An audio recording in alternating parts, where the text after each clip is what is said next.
Mshambuliaji wa zamani wa klabu ya Simba John Raphael Bocco amerejea tena Simba. Safari hii amerejea kama kocha wa timu zote za vijana, yaani timu ya vijana chini ya umri wa miaka 17 na chini ya umri wa miaka 20, na pia kama kuna timu zingine za vijana ambazo pia zitaanzishwa pale Simba, zote zitakuwa chini ya kocha John Raphael Bocco mara baada ya kumalizana na Mafando JKT Tanzania kama mchezaji. Basi amerudi Simba kama kocha, na safari ya John Bocco kwenda kuwa kocha ilianzia katika timu ya Simba, ambapo baada ya kumaliza mkataba na klabu ya Simba alianza ukocha katika timu ya vijana, lakini baadaye Mafande wa JKT Tanzania wakafanya approach na kuweza kumchukua, wakiamini atawasaidia kutokana na ubora ambao walikuwa nao, lakini waliamini kwamba John Raphael Bocco bado umri wa kustaafu ulikuwa hujafika, wakamtambulisha. Na by the way, John Bocco alicheza michezo michache sana kutokana na umri, lakini pia majeraha yalikuwa yanamkabili muda mrefu.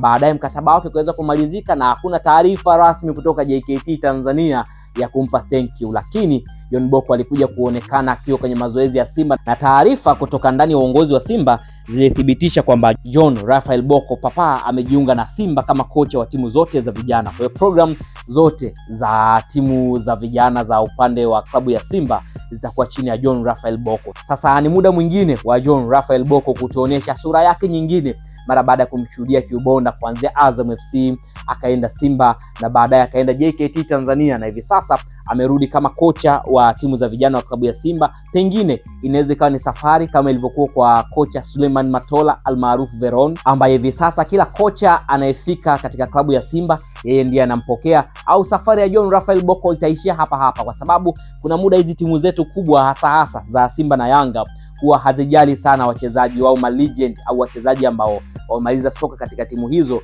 na wanawachukulia poa sana, kwa sababu pale ambapo wachezaji hawa wanakuwa wamemaliza muda wao kuzitumikia hizi timu huwa hawapewi nafasi kubwa sana. Lakini this time tumeona John Raphael Bocco amepewa nafasi katika timu za vijana. Je, ni geresha? Na tunaamini kutokana na experience ya ligi kuu aliyokuwa naye John Raphael Bocco, amepita Azam FC, timu ambayo ina academy pale, ameona makuzi na malezi ya soka kwa vijana jinsi ambavyo wanafanyika pale. Kwa hiyo kuna kitu cha ziada ambacho anacho, kama viongozi wa Simba watamsikiliza na kumpa kile anachokitaka, ushikaji utawekwa pembeni, then watafanya kazi, basi tutarajie timu ya vijana ya Simba ikirudi upya kwenye anga la kufua vijana kama ambavyo iliwahi kufanya awali, ambapo ilizalisha wachezaji wengi sana, though hawakupata nafasi sana katika timu ya wakubwa ya Simba, lakini walienda kung'aa katika timu nyingine. Hii ni kasumba pia ambayo ipo katika timu zetu hizi kubwa, hasa hizi klabu zetu kubwa za Simba na Young Africans. Wanajitahidi sana kufua wachezaji, lakini pale ambapo vijana